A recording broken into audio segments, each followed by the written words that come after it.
मौन रहना यानी कि चुप रहना। जो लोग ज्यादा चुप रहते हैं वो अपने भीतर की असीम शक्तियों को समझ पाते हैं। आइए एक कहानी के माध्यम से समझते हैं। एक बार गौतम बुद्ध अपने आश्रम में अपने सभी शिष्यों को शिक्षा दे रहे थे कि दुनिया की सबसे तेज छुरी हमारी जबान है और दुनिया की सबसे खतरनाक हथियार हमारे शब्द है, जो बिना किसी का कुनबाए लोगों को अंदर ही अंदर मार सकते हैं।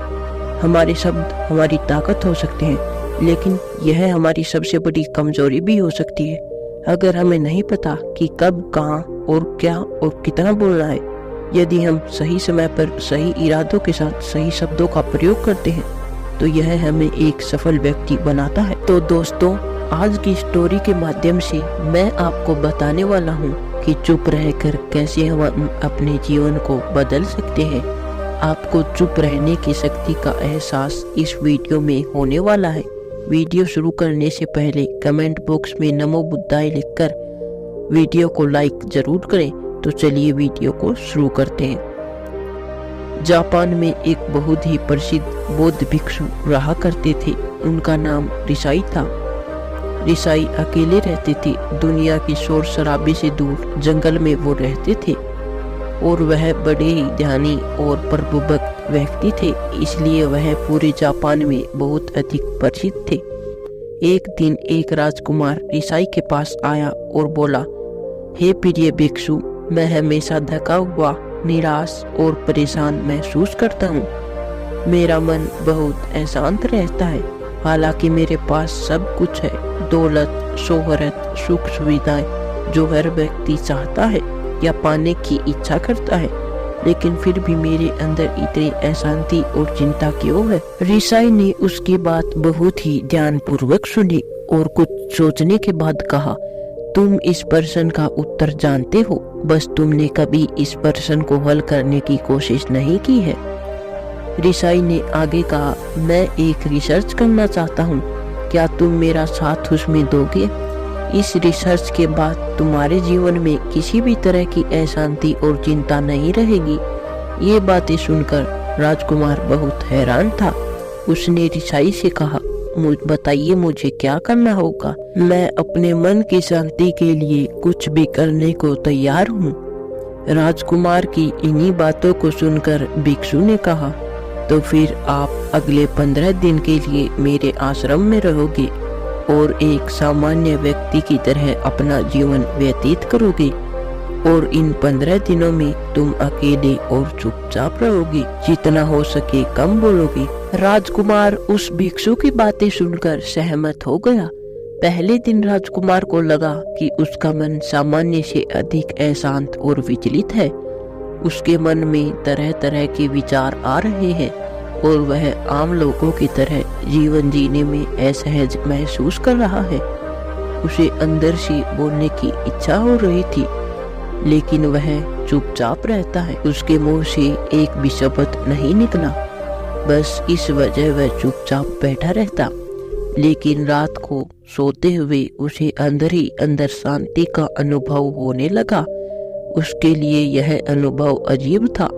वह खुद से पूछ रहा था कि वह अंदर ही अंदर इतना खुश क्यों है और उसकी आंतरिक बेचैनी और चिंता कम क्यों होने लगी है।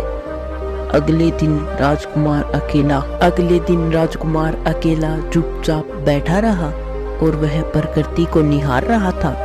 वह पौधों को, फूलों को, आकाश में उड़ रहे पक्षियों को, वह अपने जीवन में पहली बार यह दृश्य देखकर महसूस कर रहा था कि उसके पास कितनी सुंदरता है। वह दिन भर प्रकृति की सुंदरता को निहारता रहता और उसकी ताजगी को महसूस करता रहता। इसी तरह से 10 दिन बीत गए और उसके मन की सारी बेचैनी, सारी हलचल, सारी उथल पुथल और सारा तनाव गायब हो गया। 11वें दिन की सुबह राजकुमार फिर से एकांत में बैठ गया और कुछ ही मिनटों में उसकी आंखें अपने आप बंद हो गई और वह गहरे ध्यान में चला गया। वह पूरे दिन वहीं पर आंखें बंद करके बैठा रहा और गहरे ध्यान में डूबा रहा। ना कोई शब्द, ना कोई चिंता, राजकुमार भीतर से असीम शांति और आनंद से भर गया। राजकुमार अपने बाकी के 4 दिन इसी तरह गहरे ध्यान में व्यतीत करने के बाद 15वें दिन बाद ऋषाई के सामने प्रस्तुत हुआ और ऋषाई को प्रणाम करके बोला, प्रिय भिक्षु, मुझे उत्तर मिल गया कि मेरे मन में इतनी उथल पुथल और चिंता क्यों थी। मैं जान गया कि मेरा मन इतना अशांत और विचलित क्यों था। ऋषाई मुस्कुराते हुए पूछा, बताओ क्या उत्तर मिला तुम्हें? राजकुमार ने कहा, मैं आवश्यकता से अधिक बातें करता था। मैं किसी पर भी अपने शब्द और ऊर्जा व्यक्त करता था।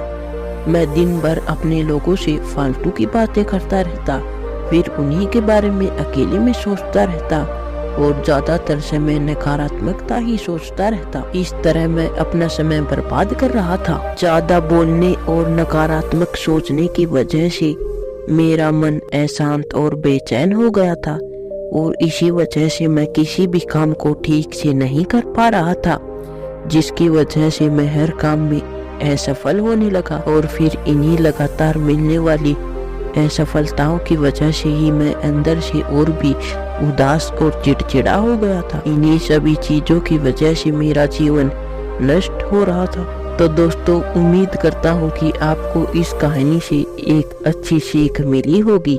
यह कहानी आपको कैसी लगी हमें कमेंट बॉक्स में कमेंट करके जरूर बताएं और साथ ही इस कहानी को अपने दोस्तों के साथ शेयर जरूर करें ताकि उन्हें भी इस कहानी से कुछ सीखने को मिले।